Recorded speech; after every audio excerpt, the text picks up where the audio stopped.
Hey Third Stall friends, my name is Doug.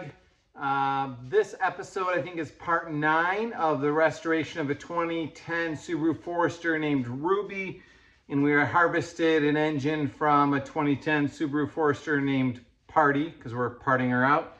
Last episode, number 8, I think this will be number 9. Last episode, number 8, was on the block. Here she is. Back on the engine stand, pistons are all cleaned out, rings are in good shape. Block is all clean and just waiting for all of the seals and gaskets to come in. This episode is going to be about the heads. Time to take them apart and ship them off to the machine shop to get checked. So it is a cold, nasty, sleety, icy night out. I'm so thankful for a heated shop. So blessed. And tonight's work is to get these apart so I can drop them off at the machine shop. I've never taken these variable timing heads apart, so let's see how it goes.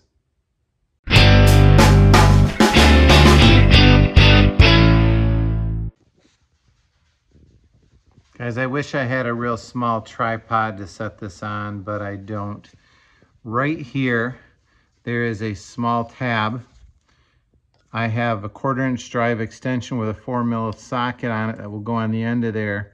Right here, there's a small little peg that sticks out, and this tab is on a spring-loaded arm. So I'm going to spring this back. That is compressing this coil spring. And then I'm going to swing it out. Sorry, the phone is in the way.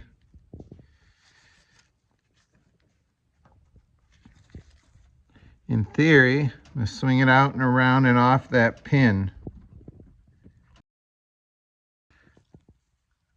Like that. I did find it was a little easier to use the 1/4" drive to pry it back, and then I put a screwdriver behind the drive and kind of pushed the little lever out. That way it worked better. Now we've got 4 bolts across the top. I think you need to loosen those kind of in a slow fashion, not just pound them out. I'm going to start the inside, work my way out.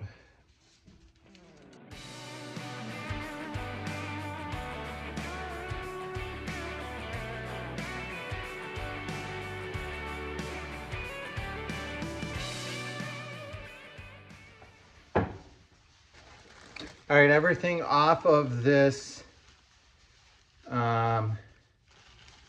would be the left driver's side head is going into a baggie labeled that way, just to make sure I don't lose anything. We're going to keep these screws in the same holes they came from. Carefully move this whole assembly over.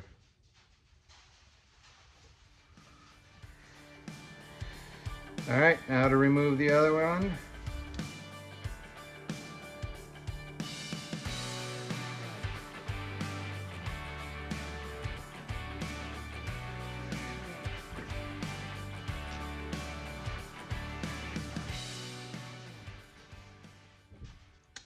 Around the outside here, there are 1, 2, 3, 4.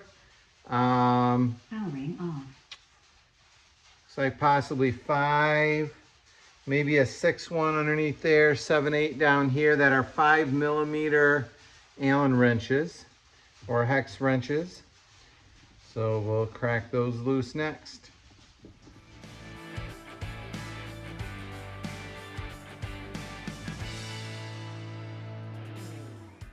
The 8th one is below this. I believe it's a cam sprocket sensor. So there's a 10mm hex nut that needs to come out. Then this thing swivels on this pin and comes out. I had it out a few minutes ago. It took a little bit of tapping it back and forth in order for me to get it out. So it is going in the left driver bag to be cleaned later. That gives me access to the 8th one that's underneath here. There we go, all 8 are out. Now I can zip them out with a drill.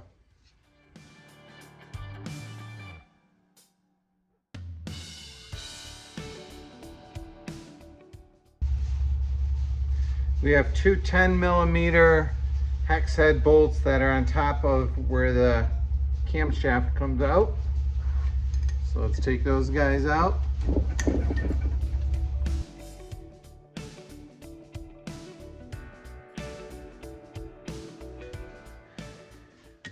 All right, right now we have 6 more cap head bolts that look to be Torx. These are my T40 bit fits in there pretty well. There is something that's making me jog my memory that in some video I watched that it might not actually be a Torx bit. It might actually be something else that's similar to it. But I don't have anything else real close to it, so we're going to try this and hope it works.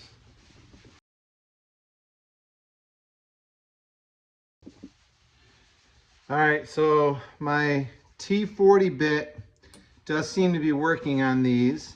It's a little loose in each socket head, but not bad.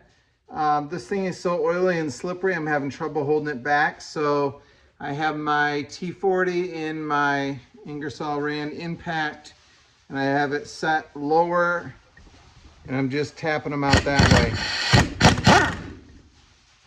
Seems to work pretty well. None of them are stripping.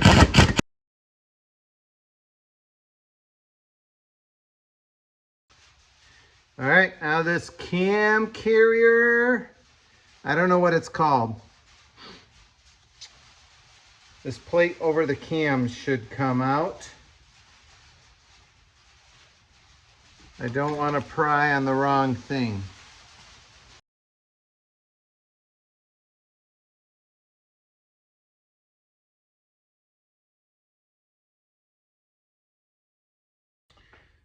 So here's the seal that goes onto the end of the cam, and then cap goes over the back end to seal that. Both of those will get replaced in the engine reseal kit. So let's set this off to the side. Carefully, I don't want anything to hit anything else and scratch anything.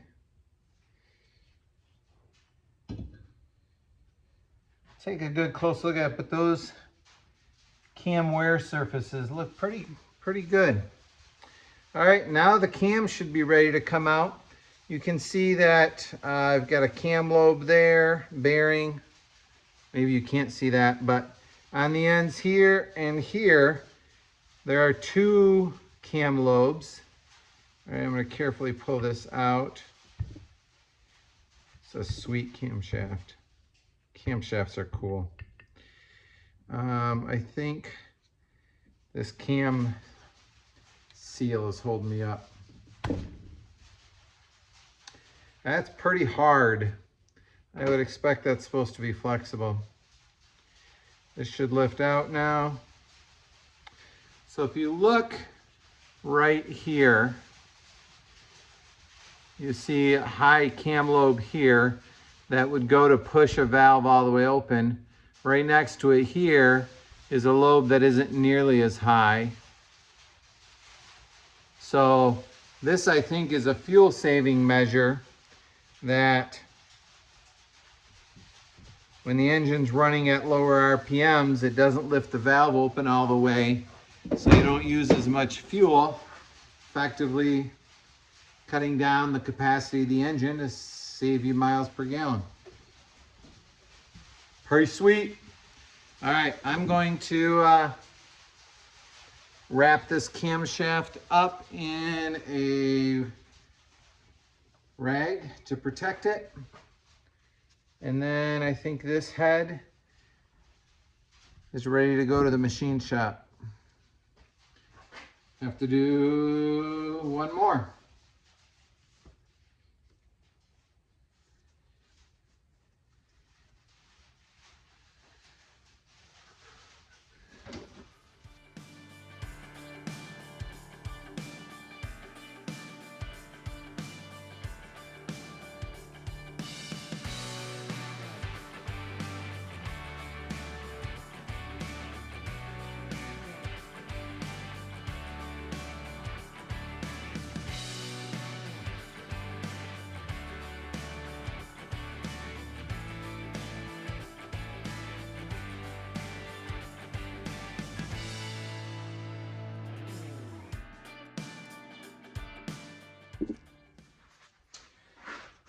All right, so I think you just saw the disassembly of the heads. I put the cam cover and the rocker cover back on, and I'm going to bring them to the machine shop that way. Here's what I think I'm supposed to do. I'm going to have the machine shop check the deck for flatness, or check the mating surface for flatness. If it's not flat, if it's out of spec, they will deck it. They will also clean it, pressure test the valves to see if there's any problems there. If so, I assume they'll let me know. I'm pretty sure in the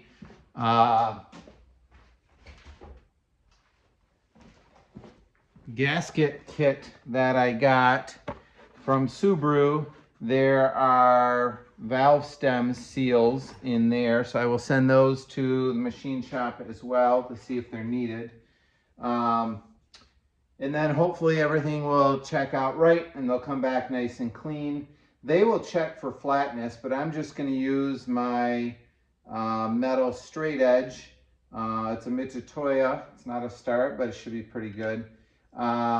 And I've got a 2/1000 feeler gauge. It's a thin one, which I think if this fits at any point underneath the straight edge, if I remember right, the tolerance spec is like 1.5 So if my 2/1000 feeler gauge fits underneath at all, that's not a good sign.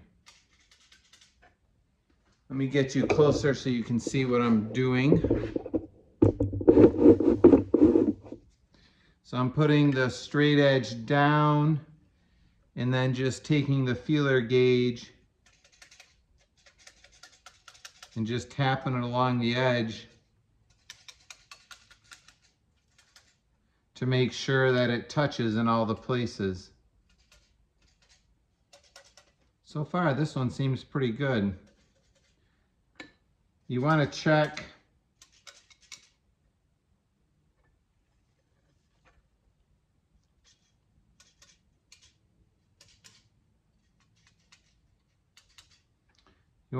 in as many places as you can. Sorry, I stopped talking.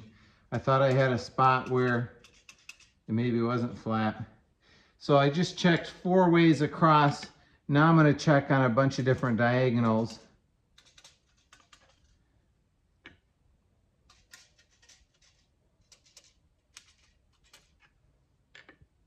This head seems to be pretty flat.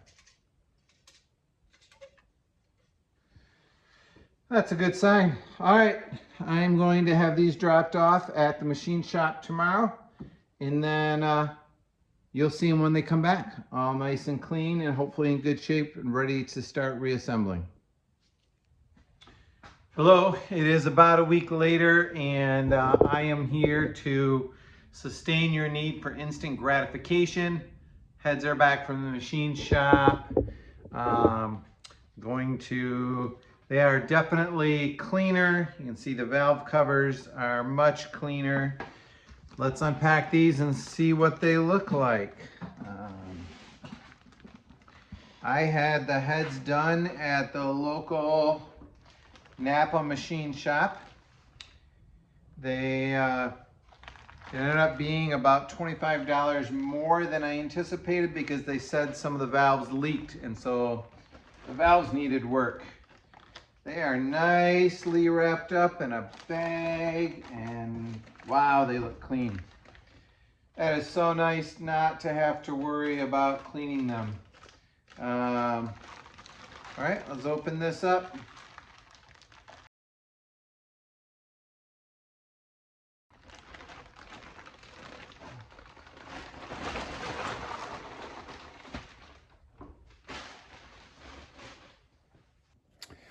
Here's the first head. Man, you can see everything looks immaculate. Don't think they might have installed the new keepers on the valve. I don't know for sure. This cam holder cover should come off. Oh, everything looks so nice and new. I mean, it's not new. It just looks new. Look how clean that is. All right, and then the underside. They definitely decked it. Looks like 4 thousandths. And, oh man, it looks so good. I feel so much better about putting this back together. All right, it's time to put cylinder head number 1 on. So I have actually cleaned this with brake clean.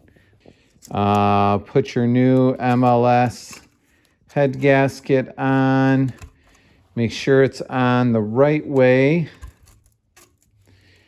You don't want to install it this way, or that will gush enough oil out the top to hit the bottom of your roof, and that doesn't do much good. Don't ask me how I know that one. And this doesn't make any sense at all. So there's really, the way I look at it, there's only one way for this head gasket to go, and that is this way. And it's the same head gasket on both sides. It's freshly out of the package and clean. Bottom of the head has been freshly decked. Cleaned that with brake clean. And I'm about to set it on the dowels. So let's get it set in place.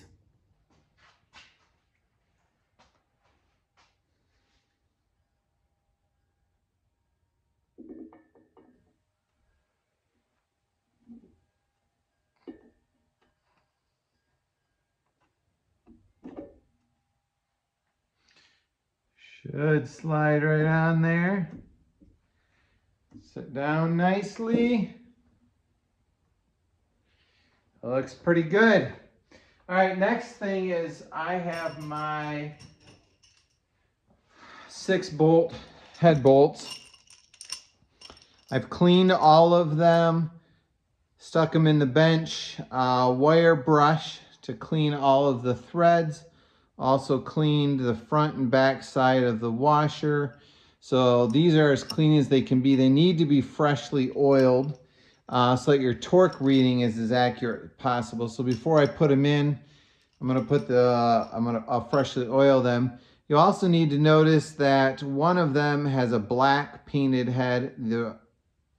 Two of them are black painted heads, and 4 of them are just raw steel. The raw steel ones go in the 4 corners, and the black ones are the 2 center bolts. So I am going to put a little oil on it. You don't want to put a ton in so that you're filling up the hole. Also put a little on where the washer is going to go. Black one goes in the middle.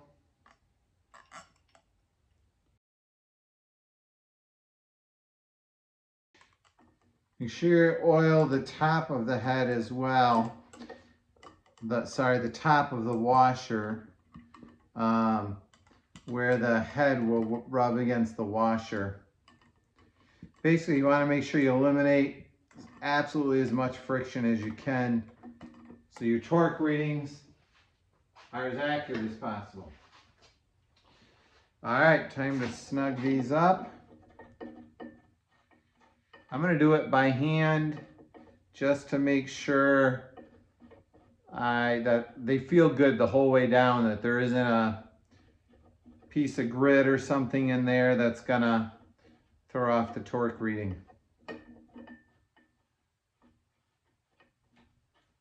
You don't need to watch this.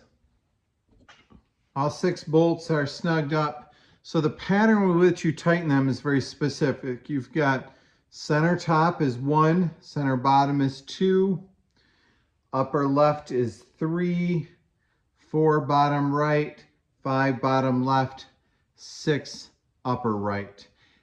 This is the passenger side right cylinder head where this is the exhaust down here. So 1, 2, 3, 4, 5, 6.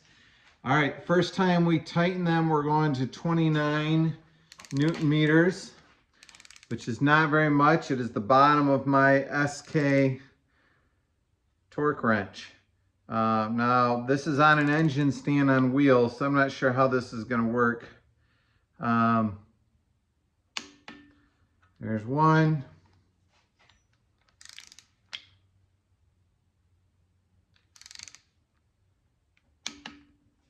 There's 2. 3 is up here.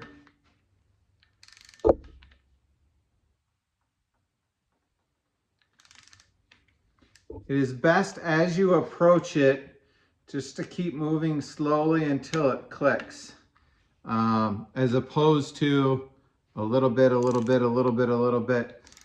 Stiction, the point at which it takes more effort to start something moving, is a higher friction point than to keep something moving. So your most accurate torque reading is going to be like this while you're moving. Listen for it to click. Whereas if I was just, moving it along, it'll click every time now. So it's 4, 5 is down here.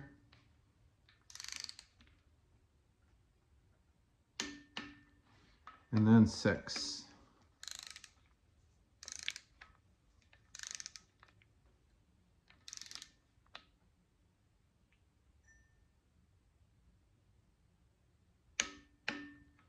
All right, just to double check. 1. That one moved a little more. 3, 4,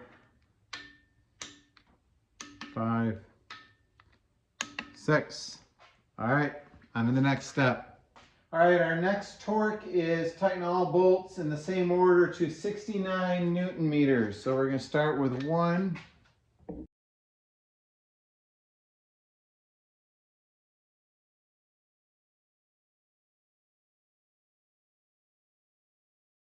All right, next step is to loosen all of the bolts. I think what we're doing there is kind of setting the head gasket, getting everything mated the way that we wanted to, the way it needed to be. So now we go around and we loosen all of them 180 degrees. So I'm going to do 2 quarter turns. So 2 90-degree turns. 1, 2.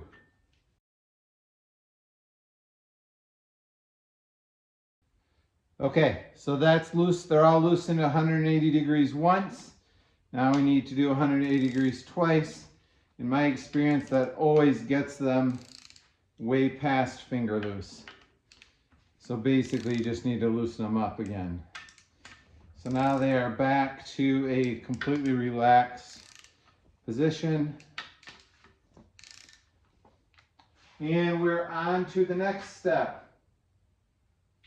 Tighten all bolts to 49 Newton meters in alphabetical order. 49 Newton meters, starting bolt number 1.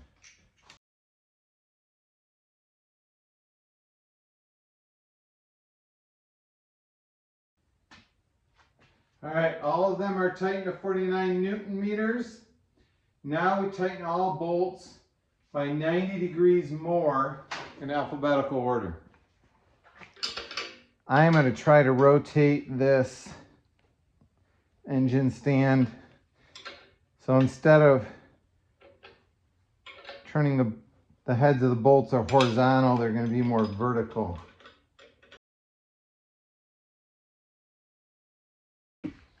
Okay. Tighten all bolts by 80 to 90 degrees in alphabetical order. So 90 degrees, the top bolt is going to be straight forward.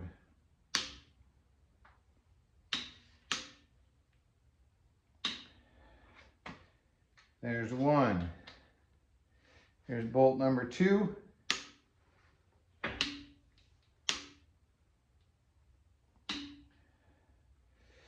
All right, now bolt number 3.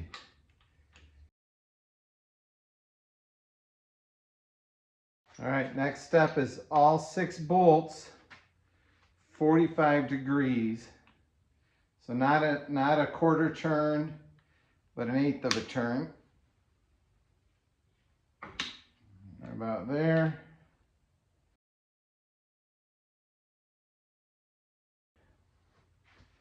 And then last step, tighten bolts A and B further by 40 to 45. So that's these two, sorry, low battery. That's these 2 center bolts need to go another 45. So that's from there down to horizontal. And we got a torque head. Looks nice. Always take the pressure off your torque wrench and leave it stored in a relaxed position. Time to get the other side ready. All right, time for cylinder head number 2 to go on. Gosh, look at that. Isn't that pretty? Look how nice that looks. All right, so exhaust goes out the bottom. Cam, oil. Spark plug holes come out the top. I don't want to slide it all over.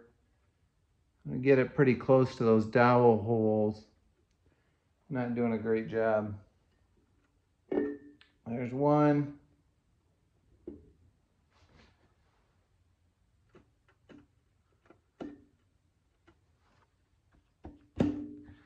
There's 2.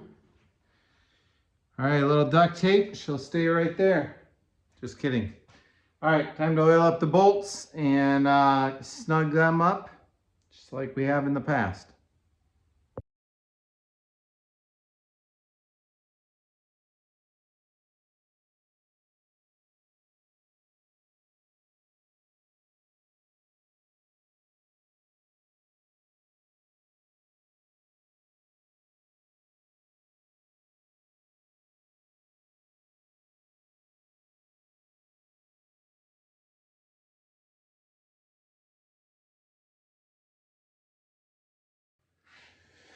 I just realized I made a mistake on the other side. Some of you may have caught that.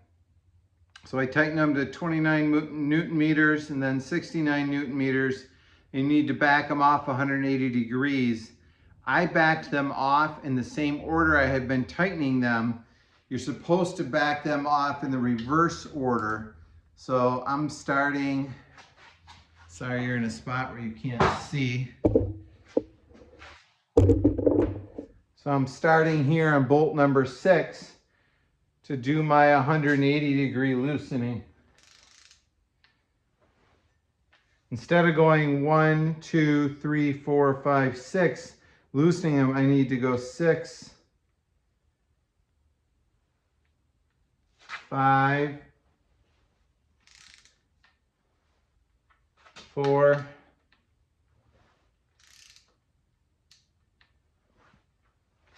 3,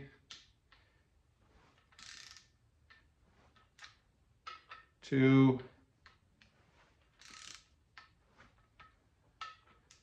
1. How much of a difference does that actually make? I have a hard time fathoming it makes much of a difference at all, but the rule follower in me likes to do it all perfect.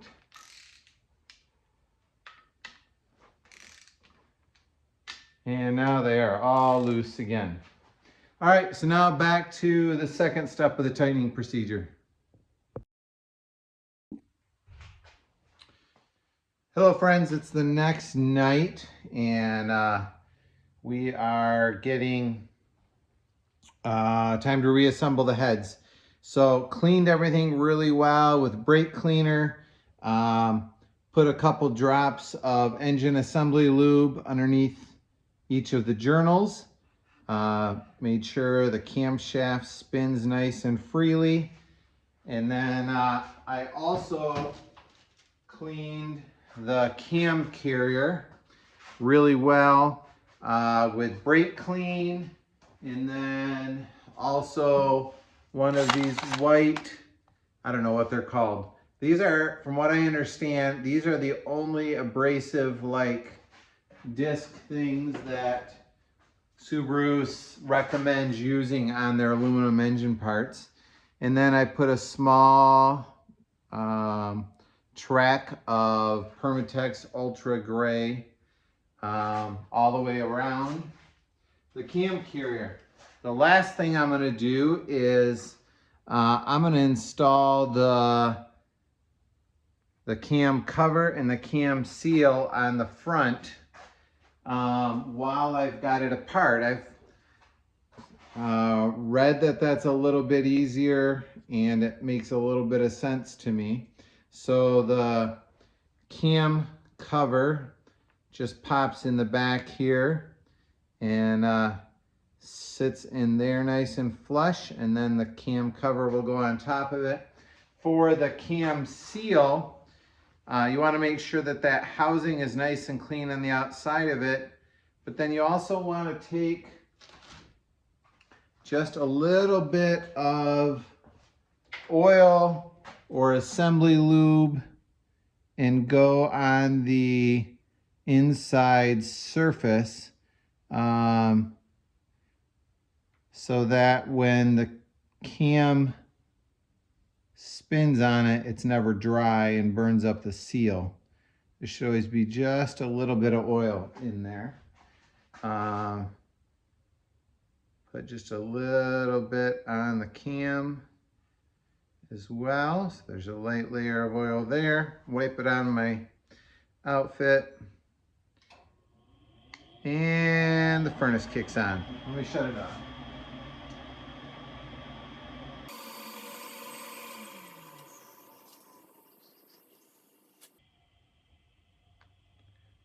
This seems too big. All right, sorry about that delay. That seal did not fit on the end of the camshaft because that was the wrong seal. So I grabbed the wrong one out of the bag of parts, and now I'm oiling up this one.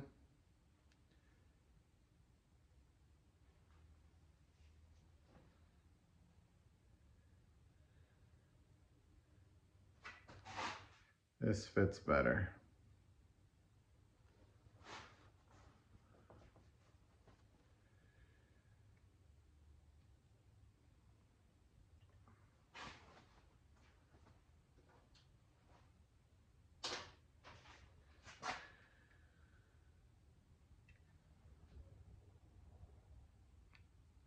Just pushing that in to make sure it's seated squarely.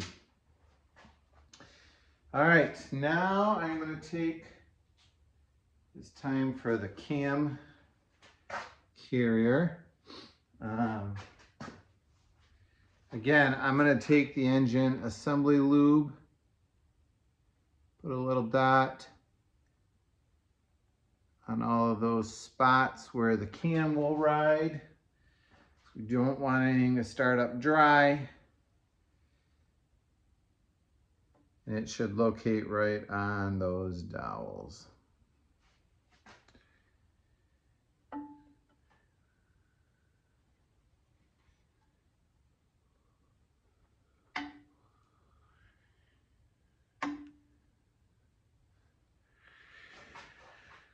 Oh, so it makes me nervous. I just don't want it to, I just want to screw up. That's it. It's all of my fears in life right there for you folks. Drop on the dowel for me, please.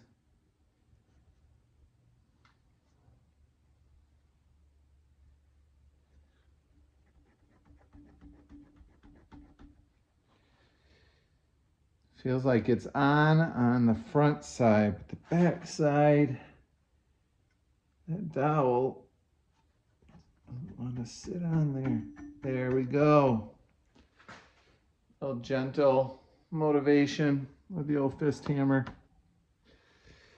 And the cam still turns. It's good to just keep checking the camshaft. It shouldn't ever bind up. I can feel the resistance of the seal, but that's about it. All right, now we've just got a lot of bolts to put on. All right, so while you were off camera, I quickly took all the bolts to the bench grinder and wire brushed them all. So now I'm going to take 4 of these small cap screws, put them in the 4 outer holes, and just gently snug them down, finger tight, just to get the cam carrier to lightly squish down on the RTV. Not going to torque that down yet. It's been probably 5-10 minutes since I put the Ultra Gray out.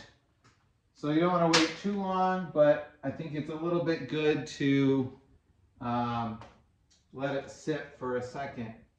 All right, the next task is to take the, not put the rocker assembly in yet, because I'm going to put some engine assembly lube on the cams.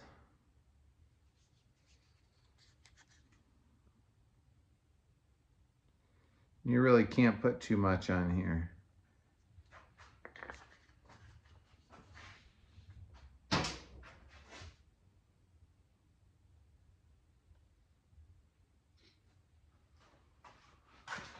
I didn't clean those bolts. I gotta clean them a second. All right, and now it is time for the exhaust rocker arm to go in.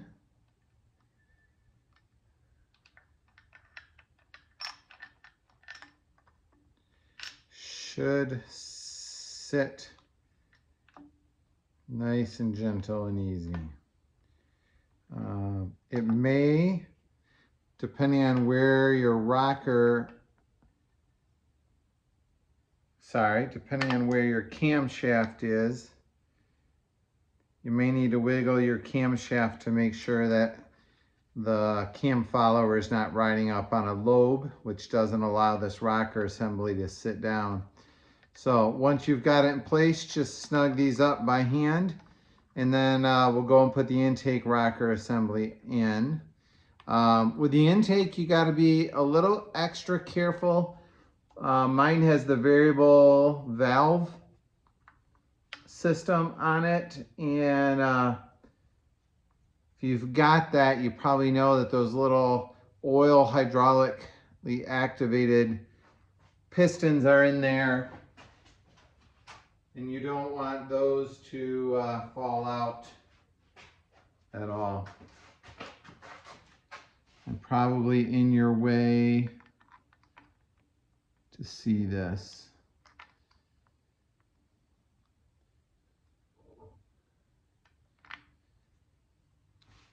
Right here, maybe I can zoom in on that. There's a little pin here and a little pin there. Just keep your eye on those to make sure that they don't fall out onto the floor. If you do, don't tell anybody that they did. Just pick them up, clean them, put them back in. Don't confess it. Again, good thing, just make sure that everything's sitting down. Like, I'm not seated quite right yet.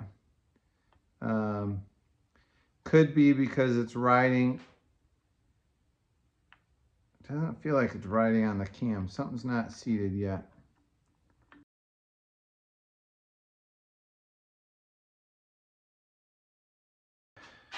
I'm gonna put my cam gear on so I can turn the rocker more easily. Turn the rocker, no, turn the cam.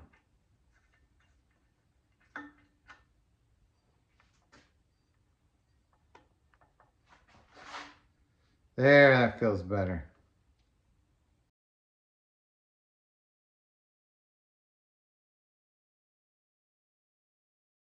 All right, now it's time to torque the 8 bolts holding the rocker assemblies down to 25 Newton meters. And the pattern is, you start in the center first, upper left, lower right, upper right, lower left. And then you go to the outside and you do upper right, lower left, upper left, lower right. To 25 Newton meters. So let's get started with that. I got the wrong socket.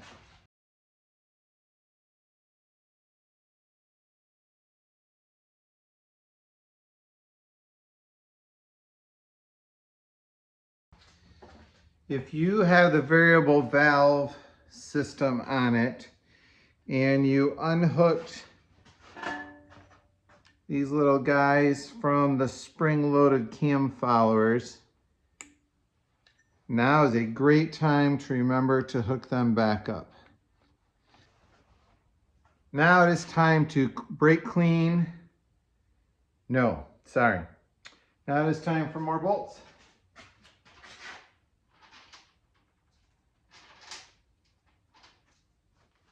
There are 6 torque bolts, Torx head bolts. Go around the outside.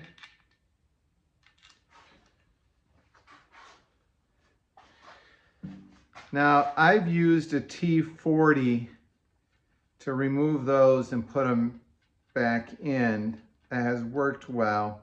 There's a little bit of me that thinks I vaguely remember hearing somebody say that technically it's not a T40, it's something unique and different. I don't know if that's true or not.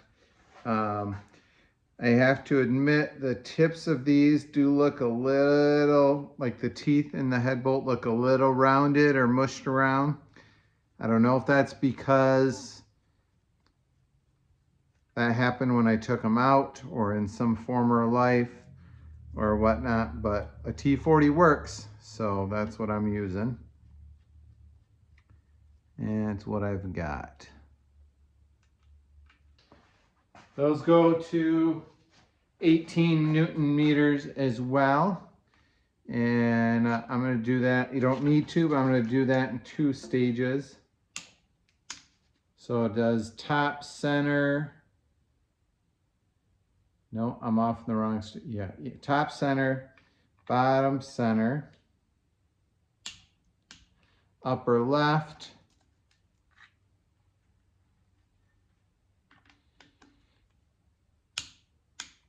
lower right,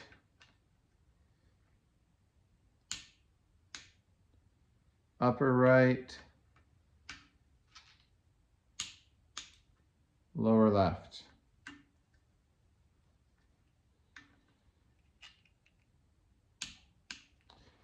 And one more time. Now there should be 4 more cap screws.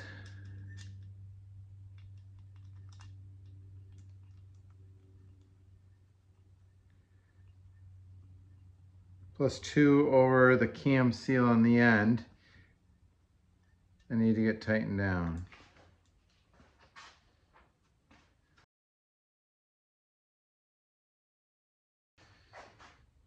All right, these go to 9.75 Newton meters.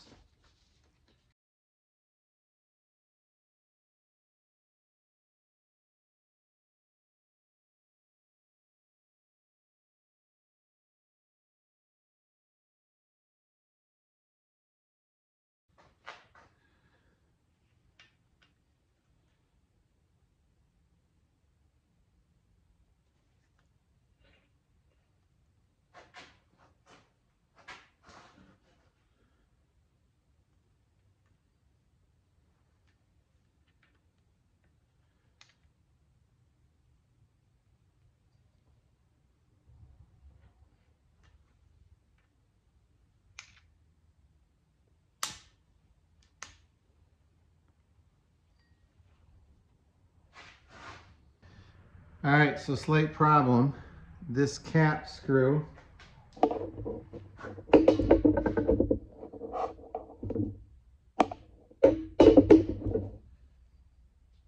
this one right here kept spinning. And if you look closely, the threads right there, this bolt stretched. But it didn't break. Like, it's weird. Like, I stopped it spinning. I don't know how to get this thing to focus on it. Maybe.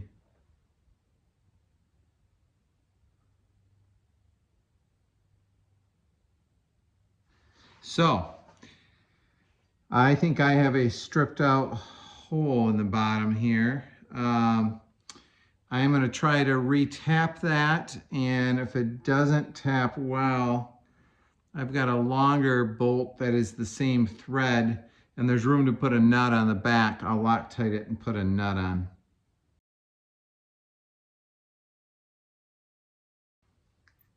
The more I think about this, I'm not sure if the hole threaded. I wonder if that bolt failed.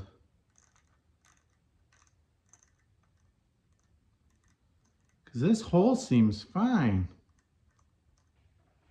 All right, I need to find a new bolt. All right, I think that wraps up this video on the reassembly of the heads, installation of the cams, bolting them to the block. Next direction, I think I am heading towards adjusting the valve lash on the rockers, and then I need to start going through the engine with the reseal kit and installing all of the new seals and O-rings and figuring all that stuff out. Thanks for being part of Third Stall Garage. If you would, give me a thumbs up and post a comment below. Thanks for subscribing, and have a great day. Be kind to one another.